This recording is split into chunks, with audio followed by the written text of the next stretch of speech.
Welcome back, everyone, to what episode is this, Tyler? 98. Episode 98 of The Midnight Entrepreneur. If you guys are watchers, you're seeing quite an interesting setup from Tyler and I because I am in Windsor, Ontario. Mm-hmm. I don't think I've ever looked at the camera before. Now I'm directly addressing the camera. As always, if you guys like the show, if you like us, leave us a like, leave us a comment, subscribe, share, whatever you want to do. Download, maybe even that's podcasting. Mm-hmm. Do all the things. We'd really appreciate it. But let's throw it over to our co-host, in-person co-host, Tyler Easton. Tyler, what is going on? Not too much, Easton. How does it feel to be in Windsor in Canada? It feels good. I'm back in my homeland. Yeah. As I used to play hockey here, so it feels good. I've never been this far east in Canada, and I also didn't realize we're basically in the United States with how far south we are. Yeah. Also, this fake microphone you guys are watching, holding a remote. So we do apologize if the audio is a little bit shoddy on this episode. I was going to ask how long you plan on holding that for, if it's going to be the whole episode or if you're going to give up. Or I think it's a good barrier for me. It feels like it's more natural if it's here. Okay. You won't know what to do with your hands. Yeah, right? I'm just going to sit here. But yeah, I'll just keep it in front of my mouth. Feels like maybe I'll even put it in front of your mouth. Okay, yeah. And then all talking to it. Yeah, we all talk into this fake microphone. But Tyler, we're here live episode. What kind of updates do you have us since the last time we spoke on the podcast? Which people, sorry for the late episode last week, but you know what? We're doing what we can. We're ready to film an Ironman, and things got a little backed up this week, but we know you're true supporters. You've been traveling a lot. Yeah. How's that been going? You know, it's a give and a take. It's a blessing and a curse, people say. I don't necessarily love it, and I don't hate it. Mm-hmm. When you're traveling for work, sometimes it's more difficult. I like if it was like back-to-back vacations. Yeah, that would be awesome. Yeah. But yeah, it's hard working in airports. It's I know you love it, Tyler. Yeah. But it's hard. I think for you it's a little bit different because you're traveling and then you actually got to get work done. And it's like, how are you supposed to travel, work, and also get deliverables done? Exactly. And that's the stuff where it's the editing is the hardest part. If you go travel, like we were in Kansas City earlier this week, which was fine. We shot the project. It went well. But also editing while you're in Kansas City, not necessarily ideal. Mm-hmm. And just traveling takes a lot out of you. You wouldn't think that sitting on a plane for 3 hours is that grueling, but it does take a bit out of you. Did you go first class? No, but next trip I'm going first class. Oh, I'm pumped. You're complaining about me not getting you first class, and here you are not getting first class for yourself. Well, I was at least in main cabin, so I got the aisle seat. Instead, I'm sitting in between. Actually, it wasn't even that bad. Sometimes you get some heifers sitting next to you. But yeah, I mean, it was good. The only problem is I couldn't go to the Delta Sky Club, which I didn't know. I learned that when I got there. Tried to scan in. And she's like, but you do have the Amex Express. You can go to the Amex Lounge upstairs. So it ended up working out. But yeah, next trip, when we go to St. Louis, we got first class. Nice. Just because it was cheaper. I think it was like $650. Right. Plus you get 2 free check bags. So we got 4 free check bags and first class tickets. That's nice. Yeah, I'm going to walk past those peasants like I've never been there before. Yeah, that must be nice. I always see those guys. I'll rub it in. I'll send you a bunch of pictures. Be like, look, I'm getting on first priority boarding. I saw one guy. He made a video where I don't know what happened, but he like got upgraded to first class, and he's like, "Yeah, this is not me. I do not go first class." And he's like, he was also flying with his sister. Oh, I saw that. Yeah, and then he's like, I'm going to decide to rub it in her face. So he like wore a nice suit to it and just tried to like, I'm like high class and stuff like that. And then when they called the first class people, he's like, well, I guess I'm going, you peasant. He was wearing a full-on suit. That video is awesome. Mm-hmm. He's like, all right, well, we'll see you on the plane. Yeah, and then he's waiting in first class, and then she walks by at the end, and it's like, It's first class is fun. It is fun, I will say. You know, I was talking about the last first class trip I was on, and you do get a lot of work done, but just the seats, man, they're so much more comfortable. Yeah. It's like once you try it, you don't want to go back. Yeah, and that's what people say. They're like, once you do it, you'll never go back. And it's like, well, financially, I definitely will go back. I'm not going to just keep paying for first class, but I want to get to. I think when people think about being rich, right, the first thing they think, like what I think of is, one, you don't care what any of the prices at a restaurant is, and two, you buy whatever plane ticket you want. Yeah, you don't look at the bill. It's just like, here you go. Here's the card. And that's not even like you need to be a multimillionaire to do that. Like you just, make a couple $100,000 there, and then you're good to go. Yeah, maybe you're just like smart financially. Yeah, that too. But if you were smart financially, you wouldn't spend $1,200 on a first class ticket. But probably if you can, you might as well. Yeah, makes sense. Yeah, like I know one guy. He's like, I always buy Comfort Plus. I'll never not sit in Comfort Plus. I'm like, Wish I could say that myself. It would be nice. Yeah, I'm a main cabin guy. Same here. Gotta do what you gotta do. Yeah, but I've been traveling a lot. That's kind of the update I have, getting work done. One more trip after this. But Tyler, I know we are coming up, when the people are listening to this, you'll be post-Ironman. But let's go back in time a little bit.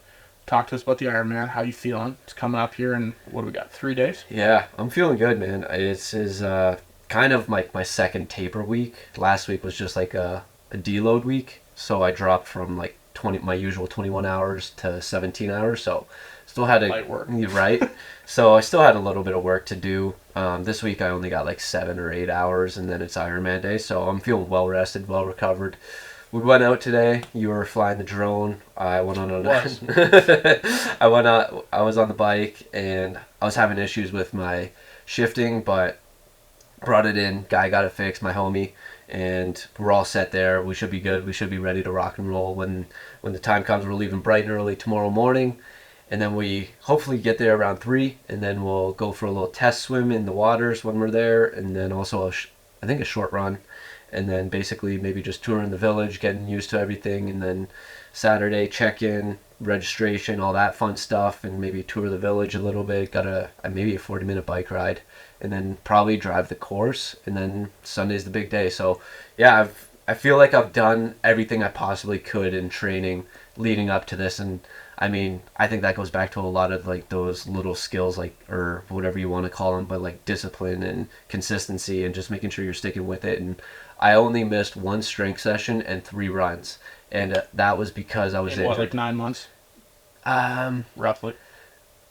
Yeah. 7 months. I would say like since January, because like in Tucson I didn't have a quote unquote plan, and when I was there I was like, let's just get as much volume as possible. And when I was in Tucson, I'm like, I'm gonna do 2 a day every single day. So I got 2 days in every single day, and then sometimes 3 days, or three on the weekends. And then since I got this coaching program, I have not missed a day past 4-ish months. So every single day, the only days I missed was a strength and 3 runs, and that was because I was injured. I was like, I don't want to push myself. I'm like 3 weeks out. It's like, it's not worth it to push through it. So let's take a little bit of a break. But I'm feeling well rested right now. I'm feeling ready to go. And I don't know, like when I was riding today, I got the full bike set up, and it looks clean, and I felt like it was like I was cutting through the air. It was like smooth, and I wasn't even trying. So I'm really excited to see how it goes on the actual bike course. Dude, I totally forgot you were in Tucson. Yeah. Like, I forgot that was even a thing, and it was literally earlier this year. Yeah, that was like 3-4 months ago. Yeah. But it was no, great times. Glad it's coming up. I'm excited to film it. Tyler chuckled at the drone comment because I flew his drone directly into a power line and crashed it. It still works. Well, we haven't tested it. Try it after this. We haven't tested it yet. Fingers crossed it still works. Might get all whacked out, but yeah, flew right into a power line. But yeah, it went good. I'm excited to film it. Excited to go to Lake Placid. It'd be funny if like the entire power just went out all around. Yeah, all around the neighborhood. Oh, weird. I don't know what happened. With me, not that much. But yeah, I was trying to drive and fly the drone at the same time, so I'm not a bad drone pilot, but yeah, I'm an illegal drone pilot. It's a tough multitasking right there. Yeah, it was. I was driving with the knee, flying with the hands. Yeah. Some I don't recommend. If you can sit passenger seat. And I'm biking, so it's not like we're going. We're not going slow. That's what I didn't really realize. I'm like, God, I can't even catch up with the drone. It was ridiculous. We were probably going, for you, 20 to 24 miles per hour. Okay. So. I'm driving the Canadian vehicle too. Yeah. So it was probably about 35 kilometers ish. Yeah, you guys were flying. I will say that the new bike looks good. I had a little bit of an issue, but you got that all fixed up and you're ready to go. Yeah, all set. So you said leaving bright and early. I don't even know if it'll be bright at that time. Sun will be starting to rise at the time that we leave. So I like driving when the sun's out, so that's good. Yeah, it'll be like the sun rising and us leaving at the same time. It'll be like the perfect drone behind us. Yeah, we'll get a nice shot on the old country road, just like the drone following us, the sun rising. Play that song, Country Road. Take me home. That'd be perfect. Yeah. Tyler, what other updates do you have for us before we get into this week's topic? Yeah, I just had in the client contract, we have 1 monthly hour-long meeting, and we haven't really been doing that, and he's going through a whole rebrand situation going on right now.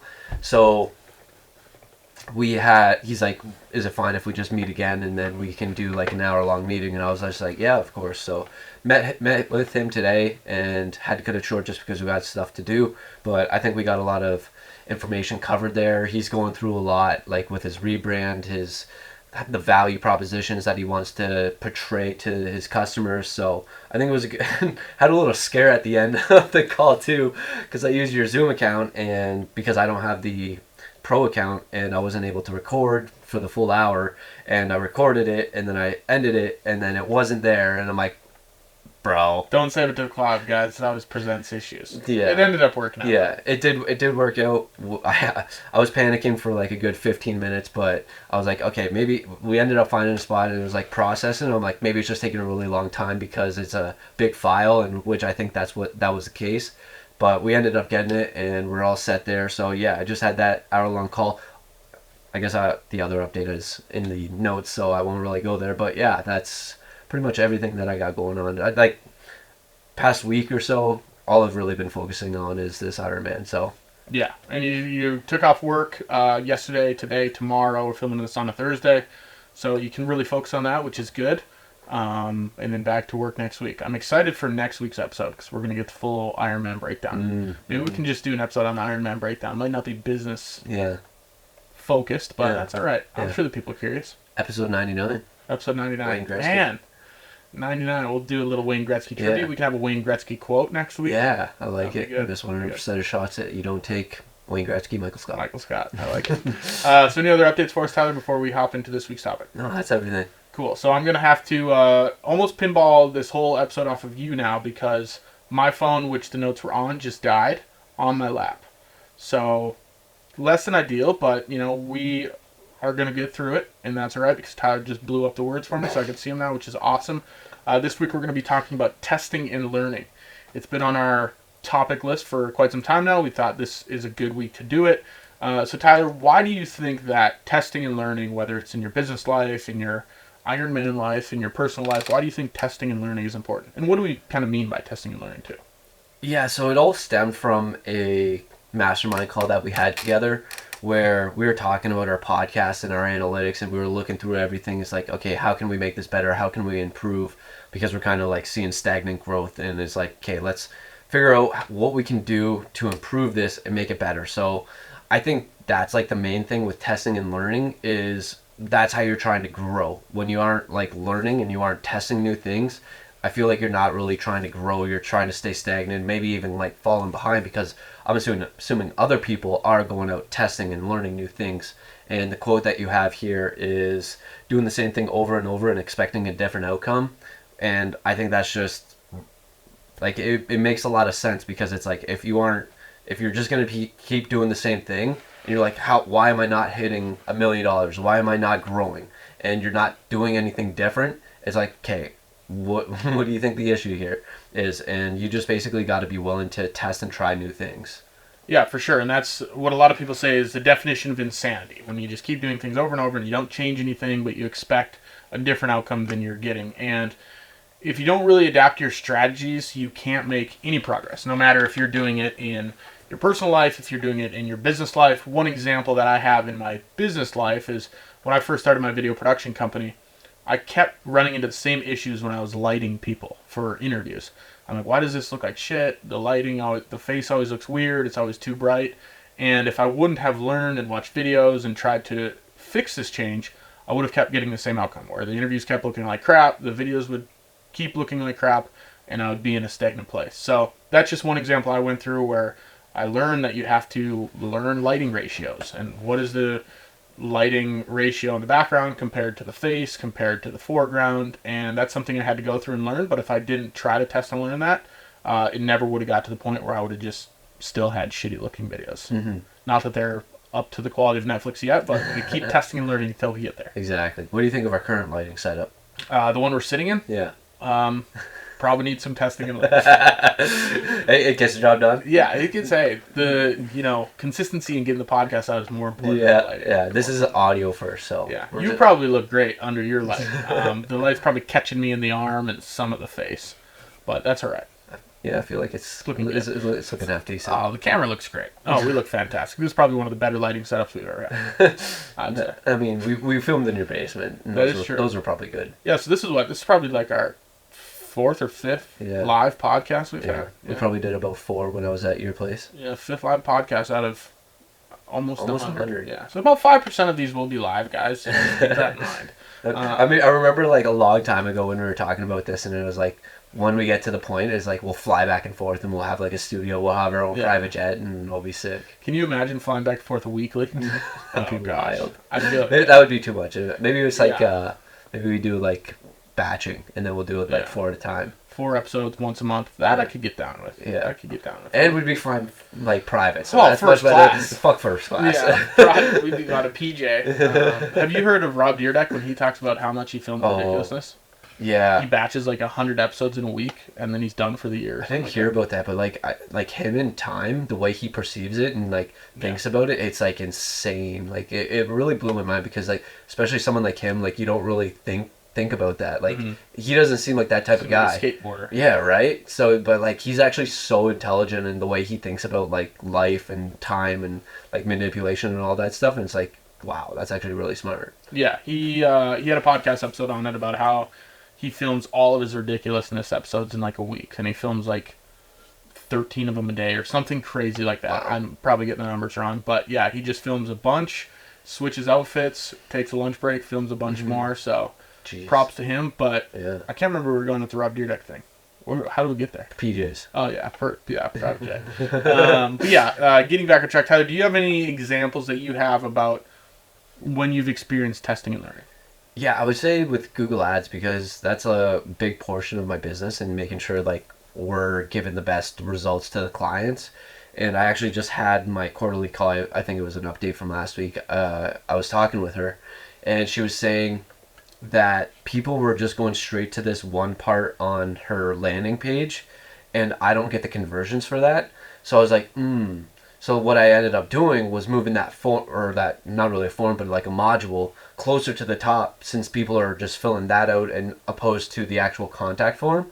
Because like if people aren't filling out the contact form, people are going to this page. It's like make it easier for the person that's on the web page. So that's what I did. I was like, okay, I'm going to move this closer to the top. And she just emailed me like yesterday or 2 days ago saying, hey, we just got another hit from this place. And it was like, it seems to be working. I'm like, that's awesome because I just changed it. So like, that's just really good to hear and see. So it's just constantly adjusting the strategies that I do with Google Ads to make sure that I'm delivering the best possible results. So that was one thing that I kind of did with the client that I currently have. Just like with our landing page, that was just something like really quick and simple, but there's also so many different strategies that you can test out. Another thing that I'm testing out with the Google Ads is I heard that Google kind of changed their algorithm up. So it's like the way it used to be was like you would use phrase and exact match, and I don't want to get into the details of that, but that's what you would used to use. And now people are like, okay, the way they changed it, exact is now kind of like phrase, and phrase is like broad, and so it's like now you want to go broad and exact. So I'm just trying to change the strategies and just see how that works kind of for them. And then what I'm basically doing moving forward is like looking at the results. How are those results? Are those results better or are they worse? And it's just like constantly looking at it and adjusting it from there. Yeah, and that's one thing that we're going to pivot into. You know, you have to be adapting your strategies and pivoting on what you're doing to get more success. And it's not just in business. I think you should be testing and learning on literally everything. Would you agree, Tyler? I believe so. It depends. Like, I think you should always be learning, and if you always want to be growing, I think testing and learning is part of that. So I would agree with that. And we're going to get into how to actually test and learn, and some examples and some questions you should ask yourself. But one thing that I always do to make sure that I'm doing this is I try to analyze everything I'm doing. And it's even down to the stupidest thing. What I put on the notes here is the way I dry off in the shower. I think about that a lot for some reason. Is this the most efficient way? Well, I think I have the most efficient way, and I wonder if other people do, like if they go in the same order. What's your order? I couldn't. I would have to do it to think about it. But I think about that a lot. Like, you know, going from one part of the body down to the next, it's just a seamless flow. Whereas I feel like other people just aren't very efficient. Potentially, I think there's a lot of people that just like they do it. And it's like why, like not specifically like drying off in the shower. It's just like other areas. It's like why are you doing it that way? And it's like even just like little simple processes, and it's just like trying to be as efficient as possible. It drives me nuts when I see people do things inefficiently. Like the shortcuts that you've mentioned that before, where just using like keyboard shortcuts where to copy paste and like undo and simple things like that. It's like there's a lot more efficient ways to do it, and like especially with like when you're movie editing or whatever, video editing, whatever you want to call it. Like just having and knowing those shortcuts, it makes it a lot more efficient for you, and it's just like testing and learning. Like maybe A doesn't work the best, maybe like Q works the best for you, and it's just like learning different things like that can help out and make things more efficient. It's the smallest things. Like I've even perfected like the doors in my house, specifically like the interior doors, like the bathroom. Like I can unlock the door and open the door with like one motion. And I feel like other people don't do that, but that's something I'm like, I've perfected my hands to be able to save half a second. Yeah, I do. And it's like, I wonder if other people are doing this. And I doubt it. Probably not. Yeah. But that's where you got to look at even the smallest things. That's maybe a little bit ludicrous to be like, how can I open this door quicker? But like, if you use one hand and you use two fingers to unlock the door, and then you take your fingers off and then you twist the door, it's like, come on, man. Just twist and turn at the same time. I kind of look at that stuff like as a challenge, because like some of the times it's like, can I do it? And it's like trying to like, because I know exactly what you're talking about with like trying to do it all in one motion. It's like I try and do that too, and it's like you take it as kind of a challenge. Yeah, and it's down to, I'm probably on a cycle level now of doing it with everything I do. But yeah, I that's what I mean when testing and learning. I'm always doing it with everything, like putting the dishes away, putting them in the dishwasher, washing things, everything I do. I'm like, how can I make this so efficient? That gave me an idea of back when I was a dishwasher. Like I don't want to take full credit, but because we got a new dishwasher and it made the process go a lot quicker.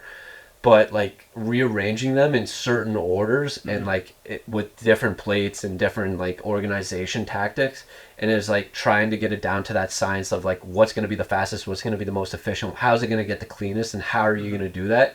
And like I constantly went through so many different ways to be able to get to, I don't know if it was the fastest, maybe it wasn't, maybe there were other more efficient ways, but like I sped it up so fast to the point where like I like would always be completely caught up. There was times when he was a terrible manager, was always pissed at me because I didn't have anything to do, because like I was so efficient and I was so quick at everything, because I was like testing and learning new ways to be the best possible dishwasher that I could be. Yeah. It's the same thing goes, like an example that I thought of when you brought that up is I watched somebody hang their shirts one time after like they put them in the dryer, they took them out, they're in a clothes basket, and they're hanging their shirts, and they would pull one shirt out of the basket, put the hanger on, hang it up. And I was like, this is criminal. You can't do this. Set them all flat on top of each other. Put the hangers to the right, and you grab one hanger, you hang them all, and then you pick them up and bring them over. And I just couldn't believe, and if you're one of those... I feel like I do that one at a time. You're one at a time? Yeah. Oh, sometimes I'll like throw them on my shoulder, and then I'll like walk over to the closet. Yeah. You gotta test and learn that. It just depends on how I feel. I feel like I lay them flat and then walk over to the closet. Yeah. Take 15 hangers out, set them next to it, and just one at a time, just rifle through them, and they're all just laying there. And I do them by color too, which is maybe getting a little OCD, but that's all right. Yeah. I think it was just like the other day. I like put like 6 of them on my shoulder, and then I walked over to the closet, and I just did them one at a time. But like a lot of the times, I'll just like I do it extremely slow, and I know I am. It's like I'll go to the closet, grab one hanger, go back, do one thing, walk back, and then grab one hanger, walk back. So like I feel like it just depends on my mood, because like sometimes it's like right before bed, and it's like whatever. I'm just sometimes you can take your time. Yeah, I feel like I don't enjoy this, which I don't know how many people do. It's not that I'm enjoying it. It's just like I'm not in a rush right now. Yeah. Another thing that we talked about when we were testing and learning, we started to do this with our podcast titling and our thumbnails. This is another, way we wanted more views, we wanted more engagement, so we kept doing the same thing over and over. We were using the same thumbnail design, and eventually we just said we got to switch this up. We got to try something different, try titling different, maybe try to do a little bit more clickbait stuff. Yeah. And it started to work more. We started to get more views, more engagement, so that's another way we tested and learned. Obviously, it's not the end-all, be-all. We're going to have to do more of that, but that's just another example that we ran into recently. I think that's just a good area. Like those are like simple, easy ones, because like I think YouTube gives you a lot of different metrics, and like we were looking at click-through rate and reach and all that stuff, and it was just like, okay, we got an extremely low click-through rate. Let's try and increase that. And then it's like, okay, click-through rate is going up, but we're having that drop off because people are clicking in and then they're like leaving within like the first few minutes. So it's like, okay, let's go back and listen, like what's going on within the first few minutes. And it's like, okay, that's probably, we're talking about X, Y, and Z. Is like we're talking about how to dry ourselves, how to dry ourselves after a shower. Yeah. So it's like maybe that's why people are leaving, and then yeah. So it's just like going back and looking at different little metrics that I think YouTube gives you a lot more compared to Spotify. I can't even log into Spotify anymore. So Oh yeah. It's yeah, you got to do like I think it's under my Spotify now. yeah, I don't know what happened. It was just like they changed everything. It's like it's Spotify by Anchor or whatever, or I don't know, Podcasters by Anchor or Spotify. I don't know what it is. Yeah, they switch it all up, and that's something we ran into. Maybe they're testing and learning. Could be. Businesses, all the big businesses are always doing that. One thing you do need to keep into consideration before we started changing our thumbnails and our titling, we had a big sample size of episodes. And that's our next point on here, is to take your sample size into consideration. If you post 2 podcasts and you're like, oh, the click-through rate's not good. Mm-hmm. Okay, maybe it's a sample size issue where you just need to post 5, 10, 15, 20 episodes. So we went above and beyond. We posted like 90 episodes and then took the data from that. So the bigger sample size you have, the easier it's going to be to test and learn and to try new things because you know where those holes are and those issues are. Mm-hmm. It gives you a lot more information to be able to look at and say like what's going on, what's working well, what's not working well. So I think you really need to take into consideration, have you tested a big enough sample size, because you might be running, say, Facebook ads and it's like it's all one person and you got really lucky with that one person ended up buying. It's like, okay, this is right, and then all of a sudden it goes out to 1,000 more people and no one ends up buying or no one ends up clicking, and it's like you just got extremely lucky with that one person. So it's like you really got to be able to test out a big sample size to be able to like work with it to adjust and like try out different strategies or trying to pivot or do whatever you really think you need to do. Yeah, sample size is a big thing. I don't think, we don't talk about it enough. I don't hear about it enough. Going back to our gardening, our gardening scenario from a couple weeks ago, if you plant 1 tomato in your garden and then something goes wrong with it, you can't immediately say, oh, I can't plant tomatoes in this part of the country or my garden sucks or whatever it is. But if you plant 100 tomatoes and you got 5 bad ones, okay, well now you're 95% successful. So that's where the sample size really does come into play. You need to actually put in the reps and then you have more data to adjust from. Yeah, maybe you also just got like a bad seed or something like that, and it just wasn't good. And like maybe you thought maybe you thought it was the oil or the seed, not oil, the soil. Seed oil in the soil. Yeah, I'm mixing seed and soil. Seed the soil. Maybe it's the soil that's wrong, or maybe you didn't water enough, or maybe it didn't get enough sunlight. There's so many different factors that you don't really know, because maybe if you do plant like 100, and then there's maybe like a corner, and that corner didn't grow well, maybe there's like shade that it's hitting, and it's like, okay, that's why, and it's not getting enough sunlight or something like that. So it's like good, and then that gives you more data. It's like, okay, that means that there's too much shade over here, so shade is a bad thing. We need sunlight or maybe it's too much sun. And then I think just like that huge sample size compared to just that one sample size, it gives you so much more data and learning points to be able to like a pivot or like advance forward, because like you thought like this is actually how it works properly. Hit the nail on the head there, Tyler. You just got to take those sample sizes into account. Obviously, we talked about sample size a little bit. Let's talk a little bit more about how you can test. What is something else, Tyler? How else can you decide, is this working? Is this not working? What should you be looking for?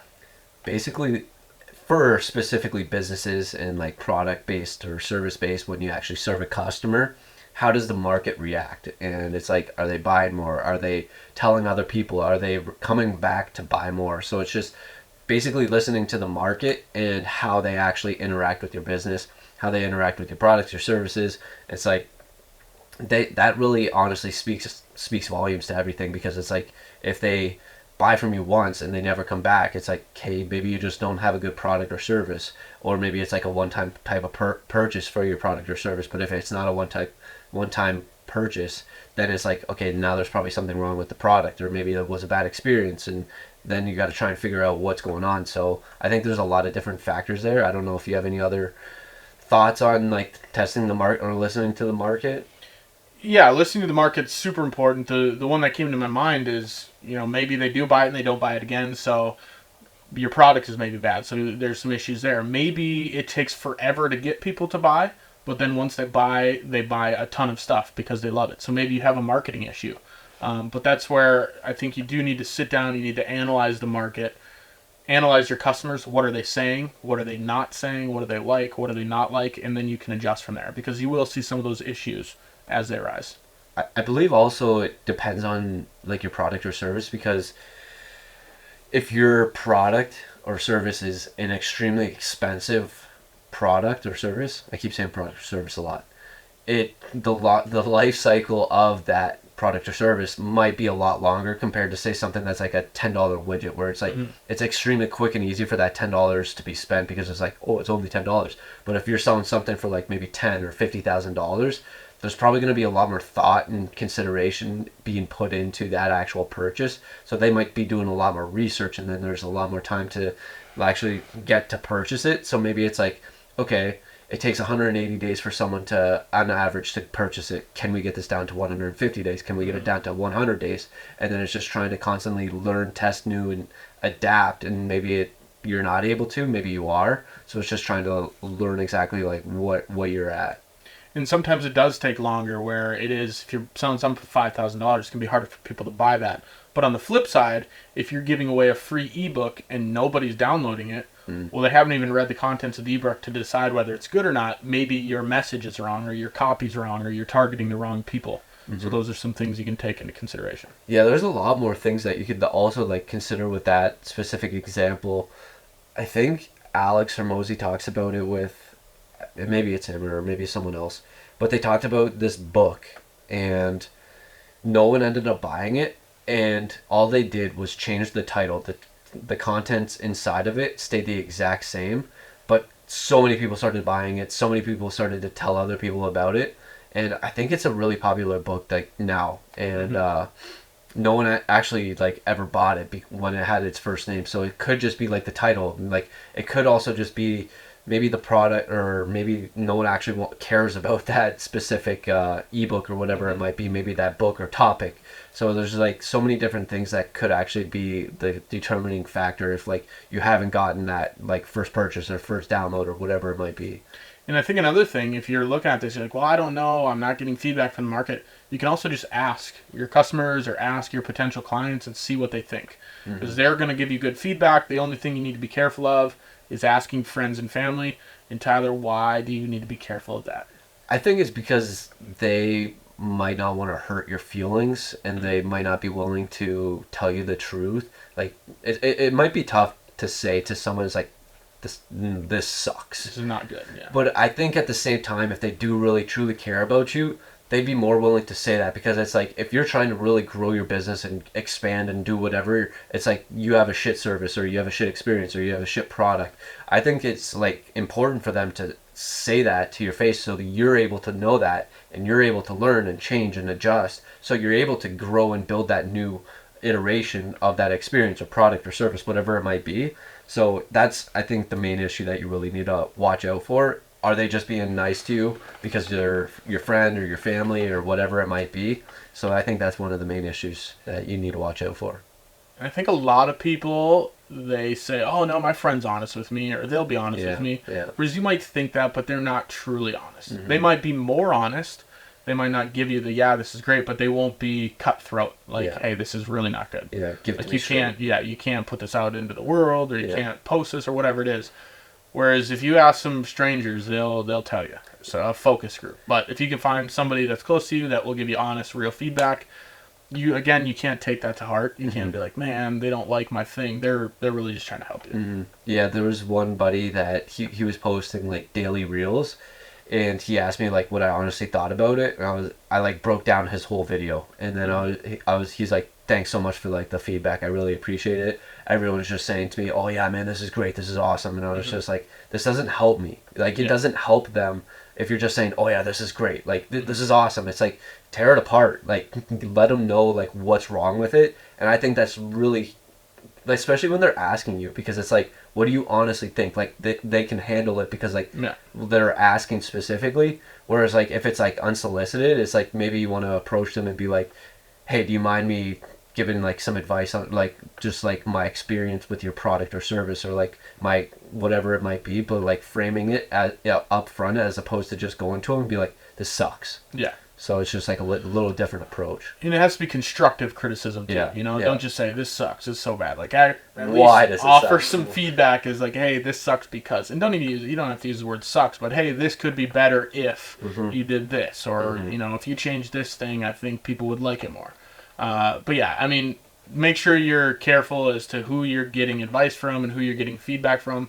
But that is a part of testing and learning. You need to get feedback somehow, whether it's internal and you're just thinking of it on your own and you discover something, or if you have to go external, think of that as well. Do you think there's one specific goal to testing and learning, or do you think there's multiple different goals to testing and learning for, say, like your business or whatever it might be? I think the overarching goal is just to get better, right? Okay. Testing and learning is always going to make your product or your service or your process or your life or your business better, right? Yeah. Just Yeah. like, you know, me opening the door and unlocking it at the same time, it makes my life better because I'm happy that I get that extra. I feel superior. Yeah, I do. And I'm like, man, I'm being really efficient doing this.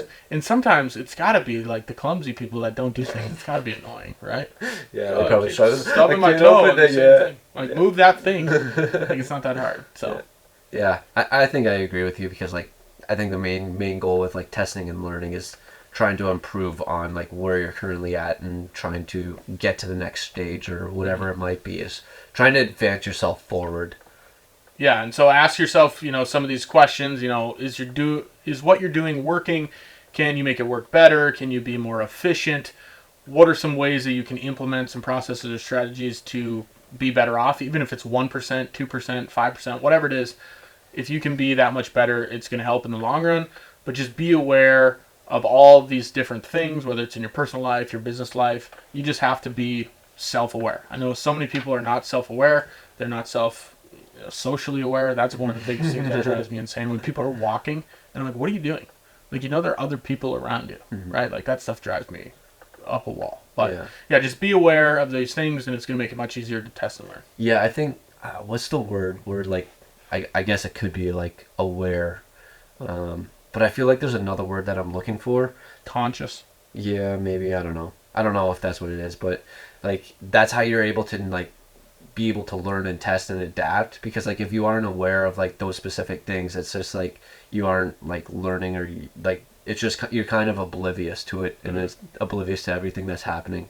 So, yeah, I think that's a really good point to make sure, like, you're being, like, physically and mentally aware of, like, what's going on and how to adjust it. Because if you go through life just lollygagging, I'm a blonde, I don't think about anything, it's going to be much harder. I gotta be a blonde. That's just stereotype. It's going to be a lot harder to test and learn that way. So, Tyler, anything else on this week's topic?